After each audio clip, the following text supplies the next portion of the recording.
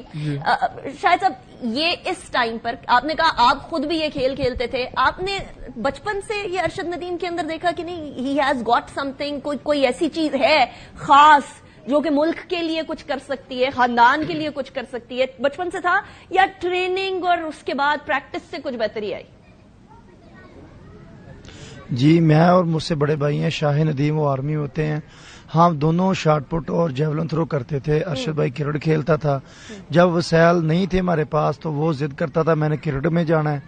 ہم ضد کرتے تھے اب کرکٹ کو چھوڑو, ہم آپ سے بڑے ہیں, ہمیں پتا ہے کہ ہم جیولن تھرو ہم نہیں کر سکتے تو آپ کرکٹ کی باتیں کر رہے ہو, اس کے لیے تو بہت زیادہ مثلا سفارش گراؤنڈ اور پیسے کی ضرورت ہے. تو پھر ہم نے میں خود پولیس میں بھرتی ہوا ہوں, بڑے بھائی آرمی میں ہوئے ہیں, گھر کو چلانے کے لیے ہم نے اپنی نوکری کی ہے اور ارشد کو کرکٹ سے ہم جیولن تھرو کی طرف لے کے آئے ہیں. اچھا کہ آپ یہ گیم کر لو, آپ کی باڈی آپ کی لینگویج اللہ تعالیٰ نے آپ میں ہمت رکھی ہوئی ہے, آپ جیولن کرو گے تو آپ کو کسی سفارش کی ضرورت نہیں پڑے گی, آپ کھیلتے جاؤ گے انشاءاللہ آپ کی بریک نہیں لگے گی. وہی ہوا جو ہم نے کہا کہ اس نے تحصیل لیول سے شروع کی گیم, تحصیل لیول ضلع ڈویژن پنجاب, آج دیکھ لیں کہ وہ اولمپکس پیرس میں پہنچ گئے ہیں. وہ اس کی الحمدللہ کہیں بھی بریک نہیں لگی. جو ہم نے سوچا تھا ارشد بھائی نے وہ کر دکھایا. وہ کر کیا دکھایا, حتیٰ کہ اس نے اولمپک کے تمام ریکارڈ ہی بریک کر دیے. ہمیں فخر ہے جب وہ ادھر پاکستان کا جھنڈا لہراتا ہے تو ہم یہی محسوس کرتے ہیں کہ وہ جھنڈا ہم خود ہی لہرا رہے ہیں, کیونکہ یہ گیم ہم نے شروع کی تھی. ارشد بھائی کو تو نیچے کا پتہ ہی نہیں تھا. ہم بھی یہی محسوس کرتے ہیں شاہد صاحب کے جب وہاں جھنڈا لہرایا گیا ہے ارشد ندیم کی طرف سے تو ہم یہ محسوس کر رہے ہیں کہ ہم نے جھنڈا لہرا دیا. پوری قوم یہی محسوس کر رہی ہے. اتنی دعائیں اور اتنی رات کو کرکٹ سے ہٹ کے کسی اور کھیل کی طرف پاکستانی قوم کا ویسے توجہ جاتی نہیں ہے. یہ کریڈٹ ارشد ندیم کو جاتا ہے کہ he has actually done this. اچھا ایک بار پھر علیم کی طرف جاتے ہیں. علیم, کیا ہم یہ سوچ سکتے ہیں کہ آپ اپنے بھائی ارشد بھائی کے قدموں پر چلتے ہوئے, ان کو فالو کرتے ہوئے ایک اور اولمپک گولڈ آپ بھی لا سکتے ہو, یا ابھی عشق امتحان آرمی والی سچویشن ہے؟ جی کیوں نہیں, پاکستان الحمدللہ بہت ٹیلنٹ ہے, تو ٹیلنٹ کی کمی تو نہیں ہے. بات کی جائے تو فیسیلیٹ کی ہے. ارشد بھائی نے تو الحمدللہ جن حالات میں گزر کے انہوں نے ایفرٹ کیا وہ تو الحمدللہ پہنچ گئے ہیں. تو وہ تو الحمدللہ اللہ کی طرف سے گاڈ گفٹڈ تھے, ان کو اللہ نے چنا تو اتنی عزت دی تھی. تو لیکن ارشد کے علاوہ بھی اور بہت ٹیلنٹ ہے. اگر پاکستان میں دیکھا جائے کہ جیسے کرکٹ کو ترجیح دی جاتی ہے, باقی کسی بھی گیم کو اتنی ترجیح نہیں جاتی.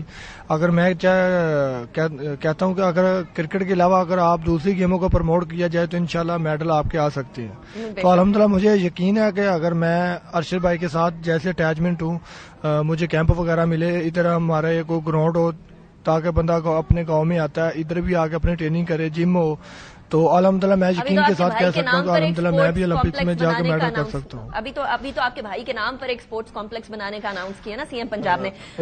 مجھے یہ بتائیں. جی یہ کافی 2 سال سے ہو رہا ہے کہ بنائیں گے. ابھی ہم وہی سن رہے ہیں کہ یہ کب بنے گا. یہ تو بڑا ضروری پوائنٹ ہے, بڑا اہم پوائنٹ ہے کہ 2 سال سے کہہ رہے ہیں ابھی تک کوئی سپورٹس کمپلیکس نہیں بنا ہے. اب میرے خیال میں حکومت کو اناؤنسمنٹ سے بڑھ کے کام کرنا چاہیے, اناؤنسمنٹ تک نہیں رہنا چاہیے, اس میں کوئی شک کی بات نہیں ہے. بالکل ٹھیک کہہ رہے ہیں آپ. اچھا آپ نے لاسٹ تھرو کی بات کی تھی تھوڑی دیر پہلے جب میں آپ سے بات کری تھی, آپ نے کہا تھا لاسٹ تھرو جب میں نے دیکھی تھی اولمپکس پیرس میں جانے سے پہلے تو میں نے کہہ دیا تھا کہ یہاں تو میڈل آیا ہی آیا. وہ لاسٹ تھرو کتنے میٹر تک گئی تھی محمد علی؟ وہ الحمدللہ ٹریننگ میں اتنی ہم تھرو تو نہیں کرتے ہیں. ٹریننگ میں تو ہم نے ایک مائنڈ سیٹ کرنا ہوتا ہے کہ الحمدللہ ہم اتنی تھرو کر سکتے ہیں. تقریباً 83-4 کے قریب تھی جب ادھر سے گئے ہیں. تو الحمدللہ مجھے تب بھی ہوپ ہو گیا تو کہ تب اس لیے ہوپ ہوا تھا کہ ارشد بھائی نے الحمدللہ ٹریننگ میں فرسٹ ٹائم اتنی تھرو کی تھی اور انہیں بھی فیل ہو رہا تھا کہ الحمدللہ میں اللہ مجھے صحت تندرستی دیتا ہوں کہ الحمدللہ میں اولمپکس میں انشاءاللہ اچھی پرفارم کروں گا. تو الحمدللہ انہوں نے کیا ہے اور مجھے بہت فخر ہے. ہمیں بھی بہت فخر ہے, اس میں کوئی شک کی بات نہیں ہے. مجھے پروگرام یہ سیگمنٹ کے اختتام تک جانا ہے, لیکن سیگمنٹ کے اختتام سے پہلے آپ دونوں بھائی, ارشد ندیم کے دونوں بھائی, میں چاہوں گی کہ آپ لوگ پاکستان زندہ باد کا نعرہ ضرور لگائیں, کیونکہ 14 اگست بھی آنے والی ہے. 14 اگست کا مزہ تو بالا کر دیا ارشد ندیم. پاکستان جی بالکل زندہ باد, زندہ باد. اسی کے ساتھ بریک کی طرف جاتے ہیں, بریک کے بعد واپس آئیں گے and then will go towards the policy. Unfortunately see after the break. Welcome back after the break. سیاسی اکھاڑے کے اندر صورتحال وہی ہے, کوئی جیت نہیں پا رہا, کوئی جیولن اتنی دور نہیں پھینک پا رہا کہ واقعی میں ایسی جیت ہو جائے جس کے بعد پھر کہا جائے کہ اب جو ہے وہ چاروں خانے چت کر لیے گئے ہیں and now the game is over. Political game ابھی بھی جاری ہے. اس ٹائم پر اسپیشلی حکومت اور اپوزیشن کے درمیان جو ایشوز چل رہے ہیں وہ تو ہیں, لیکن ہر کسی کو امید ہے کہ اکتوبر کے بعد کی صورتحال مختلف ہوگی. بہرحال آج بلاول بھٹو زرداری صاحب نے بڑے واضح طور پر اشارہ کر دیا کہ دو اداروں میں تصادم ہو رہا ہے. سنیں ذرا. اس وقت جو کرائسس آف دا منتھ ہے, ادارے کے درمیان ایک فاصلہ نظر آ رہا ہے. ایک ادارہ اس ادارہ میں بار بار مداخلت کرتا ہے. یہاں پاکستان کی سیاست میں ٹام اینڈ ٹی کپ کو ایک فل بلون کانسٹیٹیوشنل کرائسس میں تبدیل کیا جا رہا ہے. This is a crisis of the judiciary, by the judiciary and for the judiciary. قاعدے اس بے اختلاف سے پوچھے, کیا میں نے آپ کا بلہ چینا تھا جو انہوں نے مانگا بھی نہیں, آئین اور قانون میں گنجائش بھی نہیں, ان کو بس آپ ایسے دے دیں یہ سیٹیں. اس حوالے سے عمر ایوب صاحب نے بڑے واضح طور پہ کہہ دیا کہ آج مہمان آئے ہوئے ہیں, آج مسجد نبوی کے امام آئے ہوئے ہیں, ان کے ہوتے ہوئے ان کی موجودگی میں اس طرح کی بات نہیں کرنی چاہیے. لیکن کسی اور جگہ سے لگتا ہے بلاول صاحب کو کچھ ہدایات آئی ہیں. سنیں ذرا.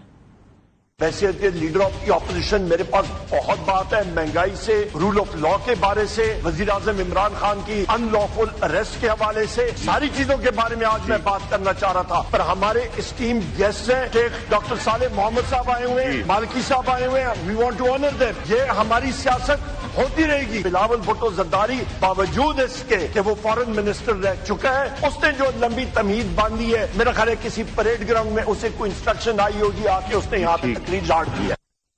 اب یہ سیاست کے اندر اصل طوفان تب آیا جب بنگلہ دیش کے اندر شیخ حسینہ واجد کو 2013 آنورڈ جو وہاں کی پریمیئر تھیں ان کو جانا پڑا. اسٹوڈنٹس کے احتجاج کے بعد ان کو اسکیپ کرنا پڑا. It was a very unceremonial sort of an escape, جو کہ بھاگتے بھاگتے صورتحال ان کی نظر آئی. اور وہاں یہ واضح ہو گیا کہ کوئی بھی پارٹی, کوئی بھی جماعت, کوئی بھی پریمیئر کسی اور ملک کے اشاروں پہ چلے گا تو کسی طریقے سے اس کو ایکسپٹ نہیں کیا جائے گا. اب اس کو بہت سارے طریقوں سے پاکستان کی صورتحال سے جوڑا جا رہا ہے. کیا کوئی جوڑ بنتا ہے یا نہیں بنتا, اس حوالے سے بات کریں گے. ہمارے ساتھ جو مہمانان موجود ہیں میں ان کا تعارف کرواؤں گی. حفیظ اللہ نیازی صاحب ہمارے ساتھ موجود ہیں, very seasoned and senior analyst. Thank you very much Hafizullah Niazi sahib, آپ نے ہمیں جوائن کیا. It's a pleasure having you. Athar Kazmi sahib ہمارے ساتھ موجود ہیں, very dynamic analyst. Thank you very much Athar, آپ نے بھی ہمیں جوائن کیا. اطہر, آپ سے اسٹارٹ کرتے ہیں. آپ نے دیکھا کہ جب بنگلہ دیش کے اندر جو سچویشن ہوئی اس کے فوری بعد اسپیشلی پی ٹی آئی کا سوشل میڈیا بہت ایکٹیو ہو گیا اور دونوں ممالک کی صورتحال کو جوڑنے لگا. آپ کو کچھ جوڑ نظر آتا ہے؟ دیکھیں, کچھ چیزوں میں ہے, آپ کو نظر آتا ہے کہ جیسے وہاں پہ الیکشنز کے اوپر الزامات لگے کہ وہاں پہ دھاندلی ہوئی, عوام کا مینڈیٹ ان کے پاس نہیں تھا, اور حسینہ واجد صاحبہ بھی جس طریقے سے حکومت کر رہی تھیں اس میں صرف یہ نہیں تھا کہ وہ ایک ملک کے قریب تھیں, بھارت کے قریب تھیں. یہ ایشو نہیں تھا. ایشو یہ تھا کہ وہ اپنی عوام سے بہت دور تھیں, ان کے پاس مینڈیٹ نہیں تھا. جس طریقے کے انہوں نے الیکشنز کروائے, انہوں نے تو باقاعدہ اپوزیشن کو دیواروں میں چنوا دیا, کسی کو پھانسی دے دی, کوئی جیل کے اندر تھا, لوگوں کو غائب کروایا گیا, سوشل میڈیا کے اوپر جو ہے وہ لوگوں کو پکڑا گیا, مانیٹر کیا گیا, نوجوانوں کو کہا گیا کہ یہ دہشت گرد ہیں اور یہ جلاؤ گھیراؤ کر رہے ہیں. بہت ساری چیزیں ایسی انہوں نے کہیں. اینڈ آف دا ڈے پھر ہوا یہ کہ ان کو جانا پڑا. تو تھوڑی بہت تو کر سکتے ہیں کہ آپ پاکستان اور اس کے حالات ایک جیسے ہیں, لیکن ایٹ دا سیم ٹائم بنگلہ دیش دیکھیں, وہاں پہ صرف بنگالی قوم رہتی ہے, ان کے ڈائنامکس ڈفرینٹ ہیں. یہاں پاکستان ایک ڈائیورس ملک ہے, ایتھنک جو پاپولیشن ہے بڑی ڈائیورس ہے. سندھ کی اپنی پالیٹکس ہے, پنجاب کی اپنی پالیٹکس ہے, پی کے کی اپنی پالیٹکس ہے, تو اس لحاظ سے تو مختلف ہے. لیکن اس میں جو ٹیک اوے یہ ہے کہ اگر آپ کے پاس عوام کی طاقت نہ ہو تو آپ نے ملک میں جدھر مرضی اپنے طاقتور بندے بٹھائے ہوں, تعینات کیے ہوں، آپ کو کوئی نہیں بچا سکتا. رائٹ. حفیظ اللہ صاحب، آپ نے ایک بڑا دبنگ قسم کا آرٹیکل لکھا ہے اگرتلہ کے حوالے سے، جہاں سازش شروع ہوئی تھی وہیں جا کر لینڈنگ ہوئی. آپ کو کوئی سملیرٹی نظر آتی ہے جو سملیرٹی ڈرا کرنے کی کوشش کی جا رہی ہے اس ٹائم پر، کہ دیکھیں ادھر ہوا ہے تو ادھر بھی ہو سکتا ہے؟ اس سے پہلے سری لنکا کے ساتھ بھی سملیرٹی جو ہے وہ ڈرا کی جاتی تھی. تو یہ گاہے بگاہے اس طرح کی باتیں آتی ہیں. کیا پاکستان کے حالات اس نہج پہ پہنچ چکے ہیں جہاں ہم کہیں کہ ہاں ایسا کچھ ہو سکتا ہے؟ دیکھیں، وہاں تو ایک سب سے بڑی بات ہے نیریٹو کی تبدیلی ہوئی ہے، بیانیے کی تبدیلی ہوئی ہے. یہ بیانیہ انفیکٹ 1975 میں جب شیخ مجیب الرحمان کے اقتدار سنبھالنے کے پورے 3 سال بعد، یا شاید اس سے بھی 1-2 ماہ کم ہو یا زیادہ ہو، اور جب اس کو قتل کیا گیا اور اس کے خاندان کے ساتھ موت کے گھاٹ اتارا گیا، تو عوامی لیگ والوں کو وہاں جگہ نہیں ملتی تھی اور وہ پھر ہندوستان جو ہے بارڈر کراس کر گئے تھے. اور اگرتلہ ان کی بڑی اچھی جگہ ماج گاہ ہے، اور کچھ کلکتہ چلے گئے، تو سارے لوگ انڈیا میں جا کے پناہ لی تھی انہوں نے. اور پھر انڈیا کو بڑی تگ و دو کے بعد 20-25 سال بعد دوبارہ واگزار کرایا، اور حسینہ واجد صاحب جب آئیں تب ان کو یہ کام چلا. مت بھولیں کہ جب جو مجیب کے قتل کے بعد جنرل ضیاء الرحمان ہو یا جنرل ارشاد ہو، یہاں پہ پاکستان میں آ کے جنرل ضیاء الحق کے ساتھ گولف کھیلتے رہے ہیں، اور پاکستان کے اندر فیل ایٹ ہوم تھا ساروں کا. اچھا، یہ وہ اس لیے تھا کہ بیانیہ چینج ہوا تھا. اب اگر پی ٹی آئی سملیرٹی ڈھونڈے گی تو وہ یہی کہے گی نا کہ جی بیانیہ وہاں تبدیل ہو گیا، کہ وہاں تو ہندوستان کو فار دا ٹائم بینگ جو ہے in the normal scheme of things آج کی تاریخ میں وہاں سے اس کو دیش نکالا مل گیا ہے، اور پاکستان کا وہاں ایک پرچم جو ہے بلند ہوا ہے. آپ نے دیکھا، لہراتے بھی دیکھا ہوگا. پھر مجیب کے جو اسٹیچوز ہیں، تصاویر ہیں، جس طریقے سے ان کے جوتوں اور ہتھوڑوں کی بارش رہی ہے، تو پھر تو پی ٹی آئی کو کے لیے لمحہ فکریہ ہونا چاہیے کہ یہاں کا مطلب یہ ہے کہ وہ یہاں سے ہندوستان جو ہے وہ آ جائے گا. یعنی کہ یہ جو کانسیپٹ ہے بیسیکلی پاکستان کا، اور جو نظریہ پاکستان کا، جس میں آرمی چیف نے بھی کل پرسوں شاید کہیں پہ ذکر کیا، جو ہم اکثر کہتے ہیں کہ اندرا گاندھی نے کہا تھا کہ جی نظریہ پاکستان جو ہے خلیج بنگال میں غرق ہوگی. ہم کچھ کہتے رہے، لیکن اندرا گاندھی نے جب اسٹیٹمنٹ دی تھی تو میں اتنا جس وقت شعور میں آ چکا تھا، ہم بھی 17-18 سال کے تھے اس وقت، وہ نقش ہو گیا تھا ذہن کے اندر کہ اندرا گاندھی نے جو بتایا تھا، پہلا فکر اس کا یہ تھا کہ جیسے علیحدہ ہوا. اب اس کا مطلب یہ ہے کہ یہاں پہ پاکستان کے اندر نظریہ پاکستان جو ہے وہ ڈائیورٹ ہو جائے گا، کیونکہ وہاں تو یہ ڈائنامکس ہیں. یہ وہاں سیاسی لڑائی تو ہو نہیں رہی. جب اس نے کہا، جب حسینہ واجد نے کہا کہ میں جو کوٹا ہے وہ اگر مکتی بانی کے جو لواحقین ہیں، جو ان کے گرینڈ چلڈرن ہیں، ان کو نہ دوں تو کیا میں رضاکاروں کو دوں؟ رضاکار کون تھے؟ الشمس البدر، جماعت اسلامی کی وہ تنظیمیں یا اور اسلامسٹ کی تنظیمیں تھیں جو پاک فوج کے ساتھ کندھے سے کندھا جوڑ کر رکھی تھی. میں ایک بات کہوں، شاید یہ کسی آرمی چیف کو جو کل ہوا واقعہ، پرسوں نے اسٹیٹمنٹ دیا ہے حسینہ واجد کے بعد، 37 ایئرز انتظار کرنا پڑا یہ بات کہنے کے لیے. یعنی کہ یہ اسٹیٹمنٹ ہر آرمی چیف کے جیب میں ہوگی. 37 ایئر لگے، یہ معمولی بات نہیں تھی. یہ وہ اس کو انہیں کنیکٹ کیا 37 ایئرز بیفور جو ہوا ہے. تو اس آپ تناظر میں دیکھیں، اور آپ یہ دیکھیں کہ پاکستان کے اندر جو ہے وہ جو الشمس البدر جو تھے، جن کو ان کو رضاکار کہا جاتا تھا، آرمی کے ساتھ کندھے سے کندھا ملا کے کھڑے تھے. تو جب پورا بنگلہ دیش جو ہے، پورا بنگلہ دیش، یہ جو حقیقی آزادی جو دلائی تھی شیخ مجیب الرحمان نے، اس کے بعد جو ہے حسینہ واجد نے، اور وہ جو تھا غلامی سے نجات دلائی تھی، حقیقی آزادی دلائی تھی، 90% مقبولیت تھی، یہ اجزائے ترکیبی تھے نا شیخ مجیب کی جیب میں اور حسینہ واجد کی جیب میں. تو کیا ہوا؟ اس کے خلاف جب پورا بنگلہ دیش کل پکار اٹھا، اب وہ کلپس کیوں نہیں چلاتے کہ تم ہی کے امی کے رضاکار. تو یہ اس لیے میرا خیال ہے عمران خان صاحب جو ہیں وہ بکھلا گئے. ان کو جو بیان آیا، مجھے حقیقت ہے کہ آئی کوڈ انڈرسٹینڈ کہ 1 مہینہ پہلے وہ اپنے آپ کو مجیب سے جوڑ رہے تھے، اور وہ یہ بتانے کی کوشش کر رہے تھے کہ ایک پاپولر لیڈر کو فوج نے کورس کیا. تو آج حالات نے تو یہ ثابت کر دیا کہ شیخ مجیب الرحمان غدار تھا. بنگالی تو یہی کہہ رہے ہیں حسینہ آپ کے اسی پوائنٹ کو میں آگے لے کر عمران خان صاحب وہ کس پاپولرٹی کے نقشے قدم پہ چلنا چاہتے ہیں؟ کیا شیخ مجیب کے نقشے قدم پہ چلنا چاہتے ہیں؟ میں تب یہ کالم لکھا تھا. خیر اینی اب آگے چلیں پھر بات. میں اس کی طرف آتی ہوں. نیسا دس از این امپورٹنٹ پوائنٹ. یہ بات تو طے ہے کہ پاکستان کا کوئی بھی لیڈر جو ہے وہ غدار نہیں ہوگا. پاکستان کا کوئی بھی لیڈر, چاہے وہ عمران خان صاحب ہوں, نواز شریف صاحب ہوں یا زرداری صاحب ہوں, چاہے ایک دوسرے مجیب غدار تھا, میں یہ کہہ رہا ہوں. نہیں, آئی انڈرسٹینڈ. باقیوں نہ چھوڑے, جی آئی انڈرسٹینڈ نیاز صاحب آپ کیا کہہ رہے ہیں. میں لیکن یہ کہہ رہی ہوں کہ یہاں اب اس ٹائم پر تو کوئی غدار نہیں ہوگا. تو غلطیاں ہوئی ہوں گی, کوتاہیاں ہوئی ہوں گی, اپنی پاپولیرٹی کسی بھی لیڈر نے, آج پی ٹی آئی, اس سے پہلے پی ایم ایل این, اس سے پہلے پیپلز پارٹی, اپنی پاپولیرٹی کے چکر کے اندر کبھی کبھی ان انٹینشنلی بھی ملک اور قوم کو نقصان پہنچ جاتا ہے.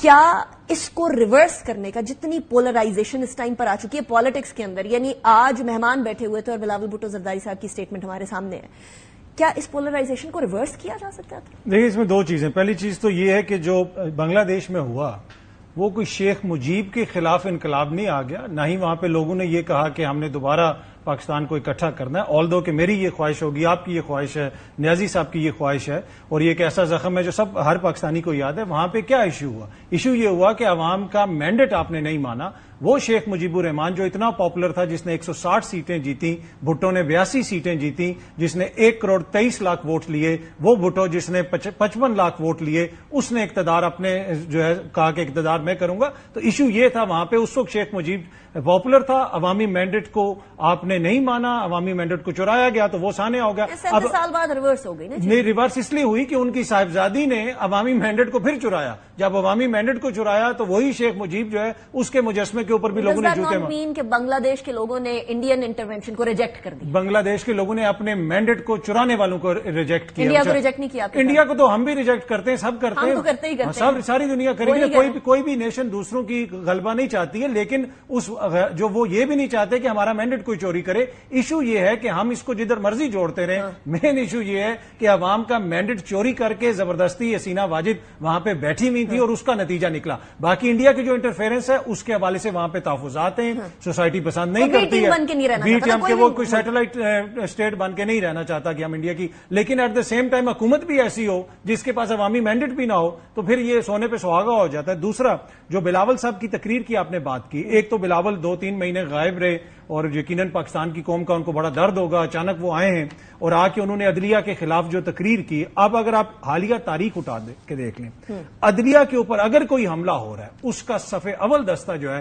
وہ پاکستان پیپلز پارٹی ہے. عطا بندیال صاحب کے دور میں پنجاب کے اندر الیکشنز کا فیصلہ آیا تو انہوں نے آ کے جناب کہا کہ پارلیمنٹ میں تقریر کی اور وہاں پہ قراردادیں آئیں. اب اگین ایک سپریم کورٹ کا فیصلہ آیا ہوا ہے, اس فیصلے کے خلاف یہ قانون سازی کر رہے ہیں اور بلاول اس کو لیڈ کر رہا ہے. کیوں لیڈ کر رہا ہے؟ یہ تو انہی لوگوں کی حکومت ہے جنہوں نے قاضی فائز عیسیٰ صاحب کو 3 مہینے پہلے نوٹیفیکیشن کر دیا تھا. منصور علی شاہ صاحب کو کیوں نہیں نوٹیفائی یہ کر رہے؟ یہ تو کہتے تھے اس وقت, یہ کھڑے ہو کے کہتے تھے کہ اس بینچ میں منصور علی شاہ نہیں ہے. ویسے آپ کو اکتوبر کے اندر کچھ چیز تبدیل ہوتے ہوئے نظر آ رہی ہے سر؟ تو امیدیں بڑی ہیں اس ٹائم پہ. میرے خیال میں اکتوبر میں کون سا یہاں پہ یوگوسلاویہ کا آئین اور قانون آ جائے گا؟ یہی آئین ہوگا, یہی قانون ہوگا, آئین اور قانون کے مطابق چیزیں ہوں گی. اور جو حکومت کر رہی ہے میرے خیال میں وہ یہ چاہتے ہیں کہ بس ہماری مرضی کے فیصلے آتے رہیں. ہر سیاسی جماعت کی یہ خواہش ہوتی ہے, جس طرح منصور علی شاہ صاحب ہو گئے یا اطہر مین اللہ صاحب ہو گئے, پہلے کوئی اور اعتراض کرتا تھا, اب یہ حکومت والے اعتراض کر رہے ہیں. اب تو وہ کوئی مخصوص بینچ بھی نہیں ہے. تو میرے خیال میں بڑا اٹ واز, جسے آپ دیکھ کے بڑا افسوس ہوا کہ جس طرح مسلسل پاکستان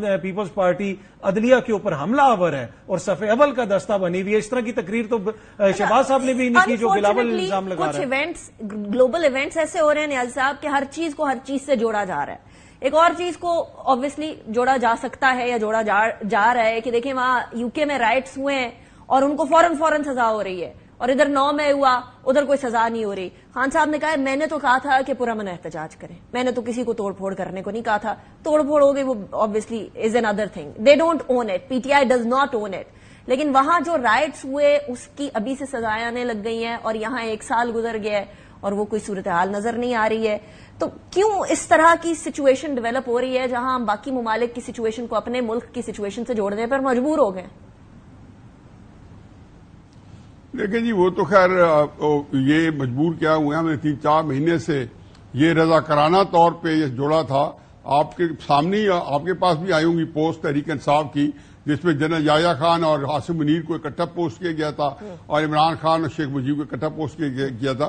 لیکن میں تھوڑی سا کریکشن کر دوں. دیکھو یہ میرا جو پیارا بیٹا بیٹھا ہے اطہر کاظمی, یہ مجھے بہت اچھا لگتا ہے اور مجھے اس کی سب سے اچھی خوبی لگتی ہے کہ یہ فیکٹس پہ کبھی جو ہے کمپرومائز نہیں کرتا, چاہے اس کے خلاف بھی جا رہے ہو.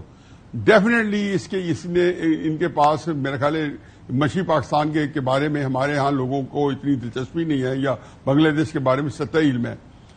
پہلی تو بات یہ کر لیں کہ شیخ مجیب الرحمان 1972 میں پاکستان سے رہا ہوتے ہیں اور پتہ نہیں جا کے وہ لندن سے ہوتے ہوئے جب مشرقی پاکستان پہنچتے ہیں, وہ مجھے یاد نہیں پڑتا مارچ اپریل کا مہینہ یا کیا, اور 15 اگست 1975 میں بڑے بہیمانہ قتل ہو جاتے ہیں. یہ امپورٹنٹ نہیں ہے. امپورٹنٹ یہ ہے کہ اس کے قتل کے بعد شیخ مجیب الرحمان کا جو نیریٹو تھا وہ بنگالیوں نے جشن منا کے اور کس طریقے سے کیا, اس کے میں تھوڑا سا اسپیکٹ بتاؤں. 15 اگست جو ہے جس دن الگ صبح شیخ مجیب الرحمان قتل ہوتے ہیں تو اندرا گاندھی جو ہے وہ اس وقت ملٹری پریڈ کی اپنی وہاں پہ اس کا معائنہ کر رہی ہے کہ بھارت کا یوم آزادی کے دن تھا. جیسی وہ آتی ہے تو ان کے جو کرنل اوبان سنگھ ہیں جو کہ جنرل اوبان سنگھ ہیں جو کہ مشرقی پاکستان کا بہت بڑا رول تھا 4-5 سال پہلے, وہ ان کے کان میں آرمی چیف تھے, ان کان میں کہتے ہیں کہ مجیب مرڈر ہو گیا ہے اور آپ جو ہے تو انہوں نے بنگلہ دیش کے اندر انقلاب آ گیا ہے اور بھارت کے خلاف ایک پورا جو ہے ایک سلاب امڈا ہوا ہے. اب آپ کو دیکھیں گے, اور یہ جو بات ہے میں کسی کتاب کی کوٹ کر رہا ہوں جو کہ یہ ساری کی ساری اس میں جو ہے نا لکھی ہے, تو یہ ان کے جو ہے نہیں سوری قومی سلامتی کے مشیر کے ایل جاہ نے ان کے کان میں کہا جو اس وقت کے تھے. خیر اندرا گاندھی فوراً ابنڈن کر کے پریڈ آتی ہے, ساری ہائی فائی میٹنگ آ جائے, ساری مسلح افواج کے سربراہ جاتے ہیں اور جتنی امپورٹنٹ پولیٹیشین ہے تو کہتی ہے کہ اب بھی بنگلہ دیش پہ اٹیک کر دو. وہاں پہ پھر جنرل اوبان سنگھ ان کو روکتے ہیں, وہ کہتے ہیں بی بی میں جانتا ہوں مکتی بانی میری تیار کی ہوئی ہے, یہ آپ نے ان کی میں نسل سے جانتا ہوں اور یہی لوگ جو ہیں انہی نے جا کے مجیب کو قتل کیا. اسی کے اپنے میجر جو کہ پاکستانی جو ہے جو شاید پی ایم اے کاکول کے فارغ و تحصیل ہو, پھر مکتی بانی جوائن کی ہو. اب اس کے بعد مجھے بتائیں کہ تو وہ اتنا غصے میں تھی تو اس نے کہا وہاں پہ مکہ مار کے جو کہتی تھی میں نے وہ نظریہ پاکستان وہ کیا ڈبو دیا بحیرہ خلیج بنگال میں, اور جس کا ہمارے آرمی چیف نے کل ذکر کیا. مکہ مار کہتی ہے کہ میری زندگی کی سب سے بڑی غلطی بنگلہ دیش بنانا تھا. تو یہ 3 سال کے اندر کون سا مینڈیٹ چوری ہوا تھا اطہر میاں اور کیا کچھ ہوا تھا. دیکھیں بات یہ ہوتی ہے کہ یہ وہ حقائق ہیں کہ ہمیں کم از کم اپنے جو پریجوڈسز ہیں جو کہ بالکل رائٹ ہے ان کی گنجائش ہے اور ہمارے ہاں شاید تھوڑی فرق ہو, اگر اس طریقے سے لیں گے تو عمران خان صاحب حسینہ واجد کے جانے کے بعد ابھی تک آج تک جتنے 2-3 بیان دیے ہیں تو وہ ایسے ہی ہے کھسیانی بلی کھمبن ہو جائے. کیونکہ وہ 3 مہینے پہلے چیز کو پکڑ بیٹھے تھے. میرا یا اطہر کا مسئلہ نہیں ہے, عمران کی بات کریں, عمران خان صاحب کی جو لے کے آ رہے تھے. تو اس لیے یہ ذہن میں رکھے کہ 1972 کے اندر جو ہے شیخ مجیب الرحمان کا مینڈیٹ کا مسئلہ نہیں تھا, اس نے حقیقی آزادی دلائی تھی, ایبسولوٹلی ناٹ کہہ کے. اس نے غلامی سے نجات دلائی تھی, حقیقی آزادی دی تھی 90% مقبولیت کے ساتھ. یہ سارے لیکن قوموں کے اندر ایک جو ڈگنیٹی ہوتی ہے بنگالیوں کو صرف یہ تھا کہ اس نے ہمیں آ کے انڈیا کے آگے جو ہے جھکا کے رکھ دیا. یہ ساری چیزیں جو ہے اگر عمران نہیں جھکائے گا تو اس کو یہ چیزیں نہیں فیس کرنی پڑے گی. اصل تو بحث یہ ہو رہی ہے, حسینہ واجد گئی ہے, اس کے اوپر خلاف جو نکلی ہے اس پہ بھی یہ الزام ہے اور کیا الزام ہے کہ انڈیا کے اپنا میڈیا کہہ رہا ہے کہ جب ہمارے خلاف نفرت مزید بڑھے گی کہ وہ پہلے ہی کہہ رہے ہیں کہ انڈیا نے ایک پلانٹ کی ہوئی تھی اور انڈیا کا ایک مہرا تھی وہاں. Right. Athar would you like to respond? دیکھیں انہوں نے بالکل تاریخی حقائق بتائے, لیکن یہ بھی حقیقت ہے کہ جو 70 کا الیکشن ہوا تھا اس میں شیخ مجیب کی ڈبل میجورٹی تھی بھٹو صاحب سے, وہ پاپولر تھے, ان کا مینڈیٹ نہیں مانا گیا. یہ تو مسلمہ حقیقت ہے. اور ابھی یہ بھی مسلمہ حقیقت ہے کہ شیخ حسینہ واجد بغیر مینڈیٹ کے اس حکومت پہ حکمرانی کر رہی تھی. مینڈیٹ کی جنگ تھی. اس وقت بھی مسئلہ وہیں سے شروع ہوا تھا جب آپ نے بنگلہ دیش کا مینڈیٹ نہیں مانا تھا. یہی تو جنگ تھی, اور کیا جنگ تھی اس وقت. بعد میں تو وہ جو ہوا وہ تو تاریخ کا حصہ انہوں نے بتا دیا. جی نیاز صاحب, کیا شیخ مجیب الرحمان کو 1 کروڑ 50 لاکھ ووٹ نہیں پڑا تھا؟ کیا بھٹو کو 82 لاکھ ووٹ نہیں پڑا تھا؟ میں اس کو اطہر آپ جو بات کر رہے ہیں میں اس کو فلی انڈورس کرتا ہوں کہ جو ہمارے ہاں ہماری اسٹیبلشمنٹ کے جو کرتوت تھے یا جو یحییٰ خان کا جو رول تھا وہ اتنا گندا بھیانک تھا، اس لیے یحییٰ خان کا نام پاکستان میں کوئی عزت سے نہیں لیتا. لیکن آپ یہ کہہ رہے ہیں کہ اگر کوئی دیکھو میں نے اس الیکشن کے بارے میں پوری اسٹڈی کی ہوئی ہے، بلکہ سب سے بہترین اکاؤنٹ وہاں کے جی او سی کرنل خادم راجہ کا ہے اسٹرینجر میں اون کنٹری، جنہوں نے وہ الیکشن کنڈکٹ کرایا ہے. یہ جو الیکشن ہوتے ہیں جو ایم کیو ایم کراتی رہی ہے، جو تحریک انصاف جو 8-9 فروری کے الیکشن کرنے کے بارے میں اتنی مماثلت تو نہیں ہے جو ایم کیو ایم کی اور عوامی لیگ کے الیکشن کی آپس میں مماثلت تھی. یہ سارا آپ نے دیکھا نہیں ہے کہ یہاں پہ جو چیزیں ہوتی ہیں وہ ہائی جیک ہو جاتی ہے، پورا سسٹم جو ہے وہ کمپلائن کر گیا تھا شیخ مجید کے ساتھ، جیسے کراچی کے اندر الطاف کے ساتھ کرتے تھے، اور اتنی دھاندلی ہوئی تھی کہ کسی کو ضرورت نہیں تھی کہ وہاں پہ الیکشن لوگوں کو قتل کر دیا. لیکن آپ کا پوائنٹ ویل ٹیکن کہ کوئی بھی کسی بھی طریقے سے پاکستان اندر یا کسی بھی ملک کے اندر کسی دوسرے ملک کی مداخلت نہیں چاہتا، اور پاکستانی بھی کسی طریقے سے دوسرے ملک کی مداخلت نہیں چاہیں گے. لیکن مینڈیٹ کی بات بھی پھر آ جاتی ہے. اطہر کاظمی صاحب، حفیظ اللہ صاحب، thank you very much for joining me in the programme. اسی کے ساتھ پروگرام کو اختتام کی طرف لے کر جائیں گے. اپنا بہت خیال رکھیے گا. اللہ حافظ. ناصر.